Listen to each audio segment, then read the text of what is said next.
તો જય માતાજી મિત્રો, માતાજીનો નવલા નવરાત્રિનો ખૂબ મજાનો ઉત્સવ આવી રહ્યો છે। આ નવરાત્રિનો ઉત્સવ એટલે આનંદનો ઉત્સવ, ઉર્જાનો ઉત્સવ અને માતાજીના ગુણગાન ગાવાનો ઉત્સવ। તો આજે આપણે આ નવરાત્રિના આધ્યાત્મિક અને વૈજ્ઞાનિક મહત્વ વિશે જાણીશું। તો મિત્રો, પૂર્વ સમયની અંદર મહિષાસુર નામનો એક અત્યંત બળવાન દાનવ હતો। એણે ઇન્દ્રનું ઇન્દ્રાસન છીનવી લીધું, ત્રણેય લોકોનો સ્વામી થઈ ગયો અને દેવો, દાનવો, માનવો સર્વની ઉપર, પૃથ્વીની ઉપર સર્વત્ર હાહાકાર મચાવી દીધો। પૃથ્વીને અત્યંત ભયંકર કષ્ટ આપવા લાગ્યો। સૌ દેવો ત્રાહિમામ પુકારી ગયા।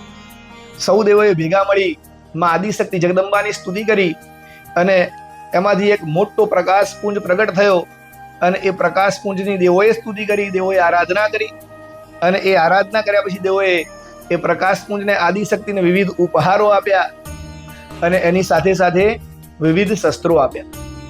અને ત્યારબાદ એ આદિશક્તિએ સતત 9 દિવસ સુધી આ મહિષાસુર નામના અસુર જોડે, દાનવ જોડે અત્યંત ભયંકર યુદ્ધ કર્યું અને આ દાનવ જોડે યુદ્ધ કરવાના અંતે કહેવાય છે કે અંતે એ મહિષાસુર નામના દાનવનો સંહાર થયો અને માતાજી મહિષાસુર મર્દિની કહેવાય। સૌ દેવોએ માતાજીની સ્તુતિ કરી અને એ સ્તુતિ કરી માતાજીનું યુદ્ધ થયું। એ આખોય સમય શરદીય નવરાત્રિનો શરદ ઋતુનો હતો અને આસો સુદ એકમથી 9 સુધીનો આ યુદ્ધ ચાલ્યું અને આ યુદ્ધની અંદર અંતે ધર્મનો એટલે કે જગદંબાનો વિજય થયો અને ત્યાંથી દેવોનું પુનઃ આધિપત્ય આ સ્થાનમાં આવ્યું। એકમથી 9 સુધીના આ ઉત્સવની અંદર કહેવાય છે કે માતાજીની વિવિધ પૂજાઓ કરવામાં આવી અને દશેરાના દિવસે મહાઉત્સવ મનાવવામાં આવ્યો। આ તો થઈ એક પ્રથમ કથા। હવે બીજી એક કથા મુજબ પણ એવું કહેવાય છે કે ભગવાન શ્રી રામચંદ્રએ રાવણ ઉપર વિજય મેળવવા માટે પણ માં જગદંબાનું ઉપાસન કર્યું હતું અને એ માં જગદંબાની કૃપાથી ભગવાન રામચંદ્ર રાવણ ઉપર વિજય પ્રાપ્ત કરી શક્યા હતા। આ માતાજીના નવરાત્રિનું આધ્યાત્મિક મહત્વ થયું। હવે વૈજ્ઞાનિક મહત્વ ઉપર પણ પ્રકાશ પાડીએ તો શરદ ઋતુનો આ જે સમય છે એ ઠંડી અને ગરમીનો મિશ્ર કાળ કહેવાય છે, જેને સંધિ ઋતુ કહેવાય છે।